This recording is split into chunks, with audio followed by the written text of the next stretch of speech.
to your point and many others, modern marketing doesn't happen without marketing technology. And the people who can orchestrate and manage a modern go-to-market strategy are your marketing operations professionals. And frankly, you're kind of a mile wide and an inch deep across a very broad stroke category that is known as marketing today.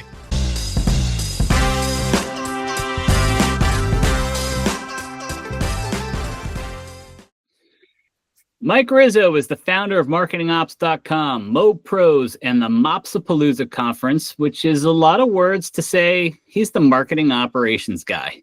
For the past couple of years, he's gathered the marketing operations community in Anaheim, California for MOps-Apalooze, which we're going to discuss in just a second. But first, thanks for joining us for a conversation, Mike.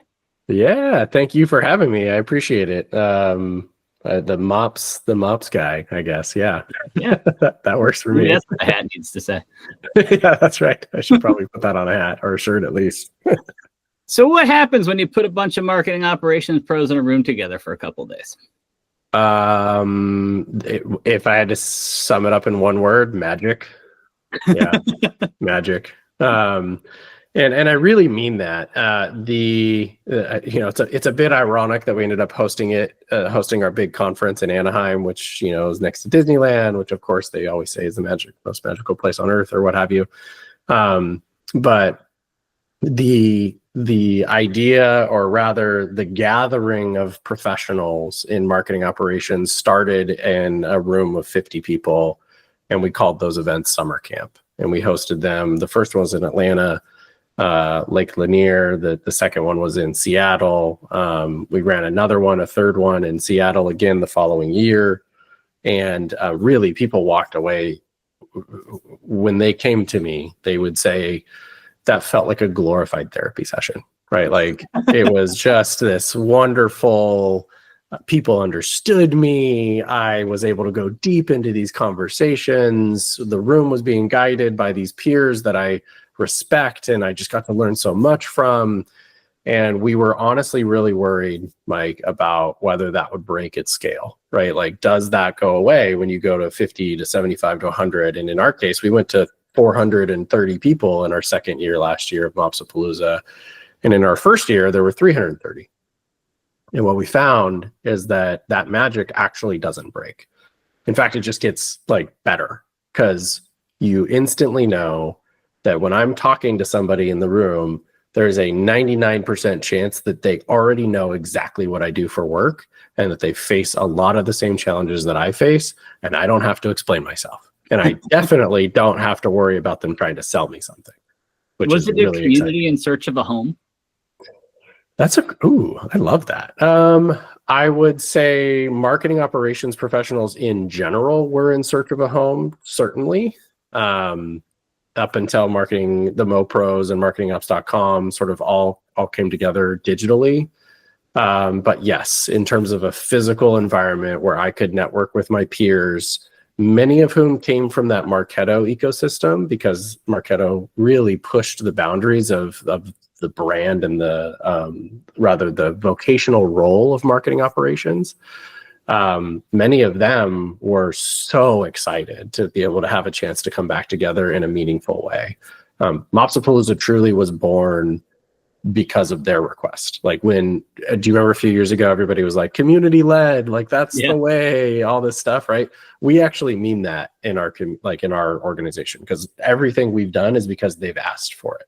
And MOps-Apalooze was literally created because a bunch of people who had nowhere to speak anymore and nowhere to connect and do professional networking, because the Marketo Summit was gone, they said, could you host a conference? And I was like, well, sure. But it can't be one platform. It's got to be agnostic. It's got to be about our careers, our profession. And really, that's where it all came to fruition. So yes, I would say they were in search of a home. At least one group of them was for sure in search of a home. But come to find out, lots of other practitioners in broader go-to-market technology were seeking to learn from others. And so we now have B2C, marketing automation people, lifecycle marketers. They're coming and learning. They're asking for more. So it's a cool place to be. I really like it. So prior to the 2024 MOps-Apalooze, you started a discussion on LinkedIn and then I think brought it to MOps-Apalooze about whether or not marketing ops is marketing. What was the final verdict of that discussion? The final verdict. Was there? Yeah, that's a great question. It was just to give just a small bit of contextual background on what I saw happen, and then to answer the question.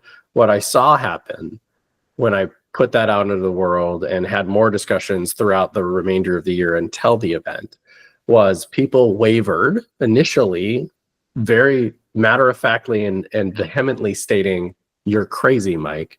Of course marketing ops is marketing. The word marketing is in it.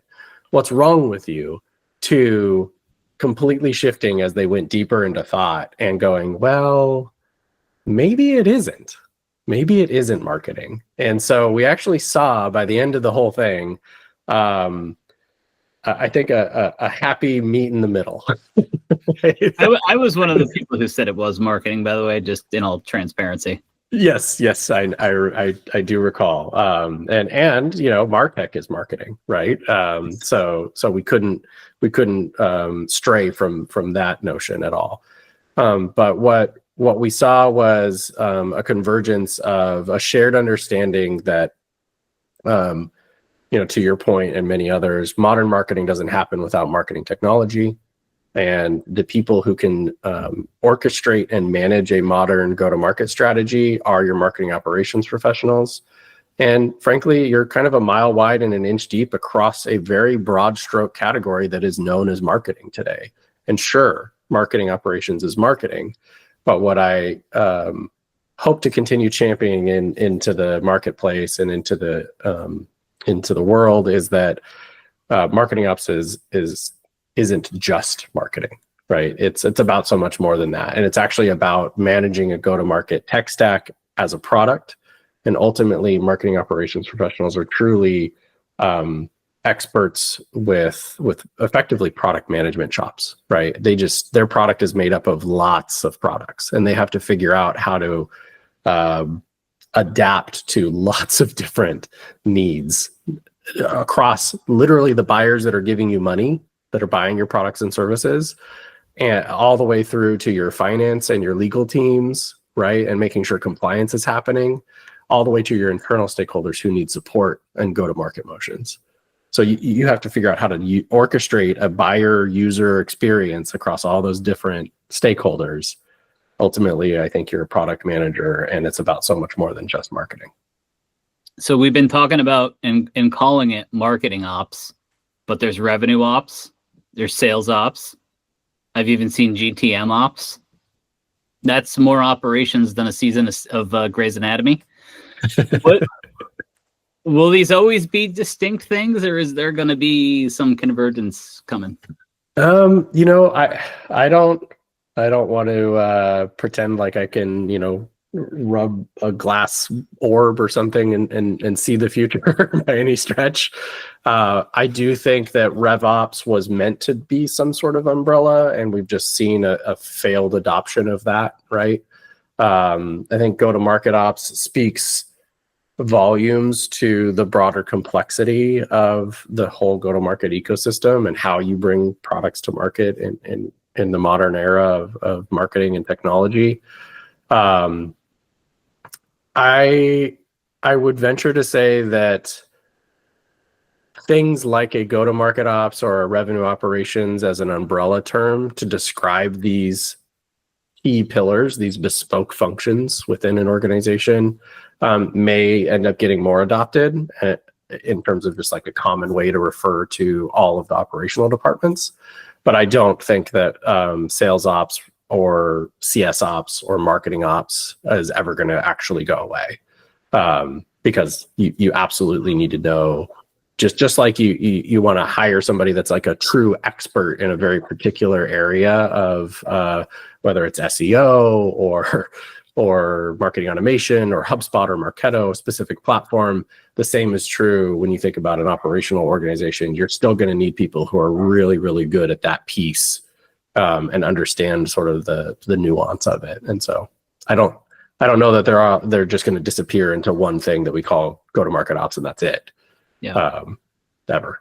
at some level, they're labels, right? And you adopt the label at one time when the leadership is this person and their strategy is this, and you keep that label as you move forward, or you change the label as you go forward. It doesn't mean that the jobs have changed in every case, right? Yeah, correct. And I have gotten into, I don't know if it's an argument, a disagreement, just a discussion, a lively one at that, but I think it's just really important to sort of like pull on that thread a little bit. The job doesn't change, but what is important is like, what is the job to be done of somebody that owns a RevOps title, right? Like fundamentally what it comes down to is that people are doing this work. Let's stay away from AI for a minute. People are doing this work and they need guardrails and they need, there's limitations. People have upper limits of how much they can handle, and their job description needs to have a little bit of a boundary on it, because if you ask somebody to do everything, that creates burnout. It creates lack of love for the role itself, like all kinds of things. And so I think when you talk about a label and a job and the job doesn't change, well, the job better not get bigger. It better not get harder to do. It better not have more than is capable of one individual. Right. Yeah. And so like the argument that I've sort of gotten into a few times with people is like, if you're going to call it RevOps and you think that they're responsible for this broad stroke of all these things, like, sure, that's acceptable maybe at a startup, but for only a portion of time. Right. At some point, if you want to do something and do it well, you're going to have to hire experts to be able to go do the rest of the things. You can't ask one person to do everything. So anyway, that's kind of where I stand.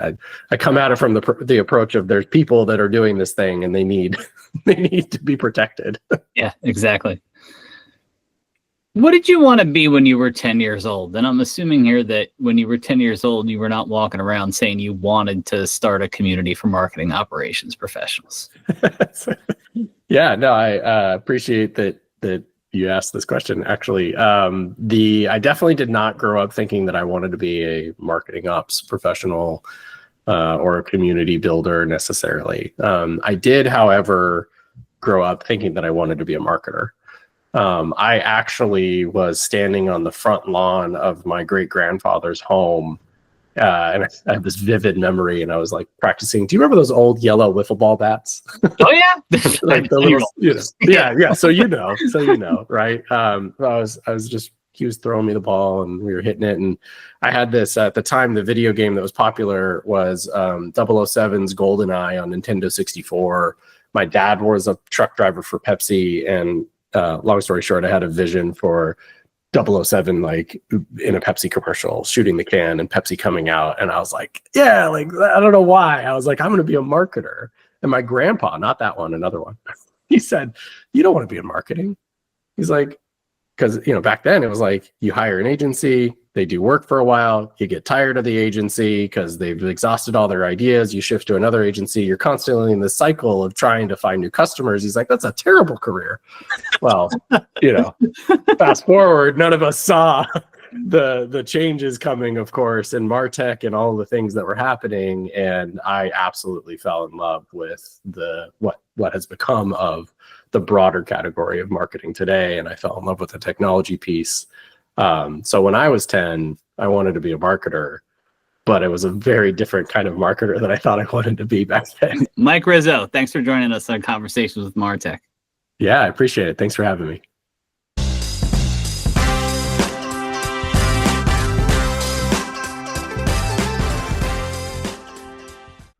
If you like Conversations with MarTech, you're going to love what the MarTech Conference is planning in March. The Spring MarTech Conference takes place March 25th and 26th, 2025. It's online, it's free, and it'll be more interactive than ever before. Get your free pass today and join the MarTech conversation.